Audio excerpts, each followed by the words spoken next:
اوعى ايدك، اوعى ايدك من عليا. في ايه؟ انا وثقت فيك وجيت معاك. انت ايه؟ انت ايه؟ في ايه؟ ما تفكيها كده شوية، مالك؟ لو النبي بلاش يا جاسر، انا جيت معاك عشان وثقت فيك. ارجوك سيبني امشي، ارجوك سيب ايدي، سيب ايدي يا جاسر. انا بدأت اخاف منك. جاسر سيب بقى. مالك يا جاسر؟ ايه اللي جرالك بس؟ انا اللي غلطانة اني جيت لغاية هنا. جاسر، انت اللي مالك يا سالي. انا بحبك وعاوزك يا سالي. سالي بصريخ. يعني ايه عاوزني؟ يعني ايه؟ اوعى سيبني. جاسر لوى دراعها ورماها جوه الشقة بعد ما كانت فلتت منه، وجريت على باب الشقة ورجع قفل الباب وتهجم عليها وهي عمالة تصرخ وتعافر. السلام عليكم ورحمة الله وبركاته. اللهم صل وسلم وبارك على سيدنا محمد وعلى آله وصحبه وسلم تسليما كثيرا. وهنا حست إن الكلام معاه ما بقاش فيه فايدة. نجاسر كان ناوي ليها عن النية دي من الأول. فضلت تحاول بكل ما فيها من جهد تبعده عنها، تمد إيدها يمكن تطول أي حاجة تنجد نفسها بيها. وجاسر كل همه أنه ينول مراده ويسلبها أعز ما تملك، وهي بكل اللي تملكه من جهد وقوة بتحاول تدافع عن شرفها وعن عرضها. وفضلت تتوسل لجاسر بدموعها وصراخها يمكن تصحي فيه المروءة وضميره يصحى ويسيبها لحالها. لكن مفيش فايدة. وفضلت بإيديها تدور على حاجة تنجد بيها نفسها، لكن للأسف حتى صريخها واستنجادها ما نفعش، ومحدش جاي ينجدها. واستنجادها بالناس للأسف ما كانش الصوت واصل ليهم. وفجأة إيديها طالت تحف الموجودين في الشقة ومسكتها ونزلت بيها بكل قوتها على راسه. وقع على الأرض غرقان في دمه. عدلت هدومها اللي قطعها وهو بيحاول يوصل لشرفها وعرضها، وبصت حواليها وهي خايفة، وبصت لجاسر وهو غرقان في دمه، وفتحت الباب وهربت. خرجت برا الشقة، ومن كتر خوفها ورعبها وقفت لحظات بتدور عن المكان اللي تقدر تنزل منه، ولقيته ونزلت أسفل العمارة، ومنها خرجت على الشارع ورجعت لبيتها. فتحت الباب ودخلت الشقة وطلعت تجري على غرفتها قبل ما يشعر بيها حد، ودخلت الأوضة وقفلت على نفسها وقعدت على السرير وهي منكمشة على نفسها ومذعورة. وأمام عينيها كان منظر جاسر وهو غرقان في دمه. وفضلت تعيط، وما مرش كتير من الوقت حتى سمعت في خبط على الباب وحد بيسأل. في واحدة شابة ساكنة في الشقة هنا ولسه داخلة من دقايق. كنت عاوزاها ضروري لو سمحت. وقفت سالي ورا باب أوضتها مرعوبة. مين اللي بتسأل عني دي وعاوزة ايه مني؟ انا اول مرة سمعت الصوت ده.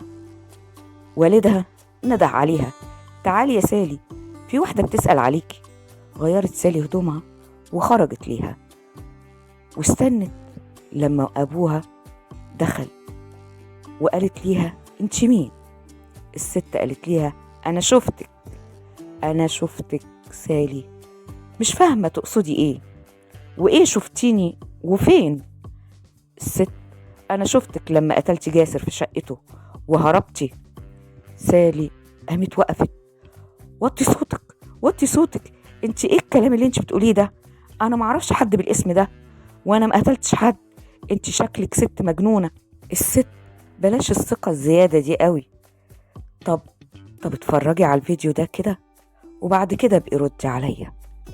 هنا مسكت سالي التليفون وبصت، شافت الفيديو وهي بتخرج من باب الشقة، وكانت لسه ماسكة التحفة اللي ضربت بيها راس جاسر وعمالة تدور على مكان تنزل منه. ولما حست بالتحفة لسه في ايديها رمتها ونزلت جري على تحت، على تحت. وراحت الست شدة منها التليفون وقالت: ها، ايه رأيك؟ قتلتي جاسر ولا لسه مصرة تكدبي؟ سالي: هو مات. الست: ايوه مات، والشرطة والنيابة مالين العمارة وقلبين الدنيا. وطبعا انت بتسألي نفسك انا ليه ما بلغتش عنك وسلمت الفيديو ده للشرطة؟ طبعا. سالي: ايوه صح، ليه؟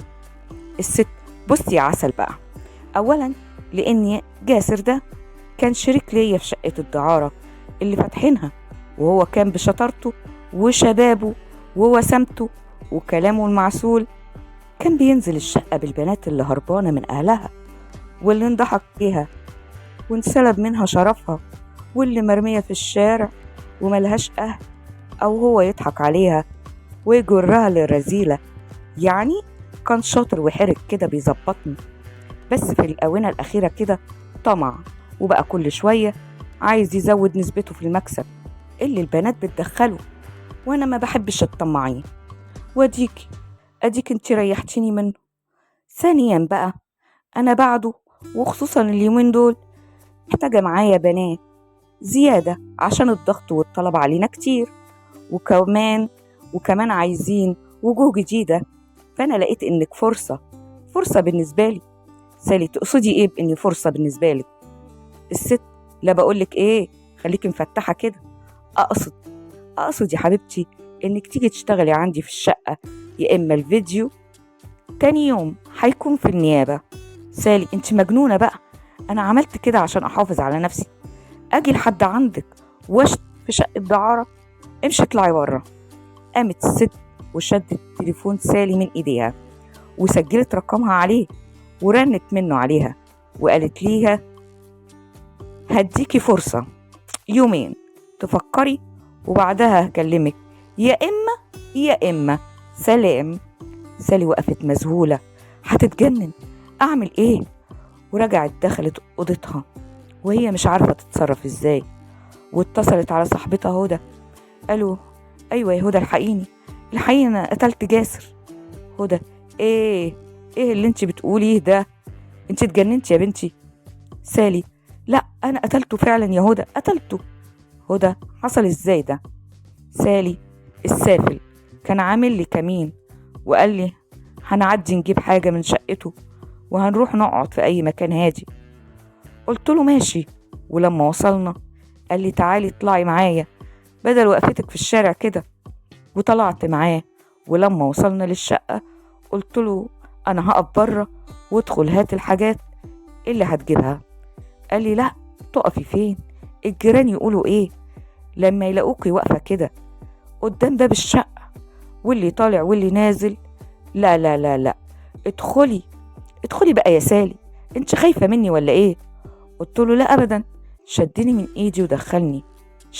ايدي ودخلني ويا دوب دخلنا لقيت لك واحد تاني اتقلب مرة واحدة عليا، وما بقتش عارفة اعمل ايه لحد ما بحسس بايدي جه في ايدي تحفة ضربته بيها على راسه، وحصل اللي حصل يا هدى.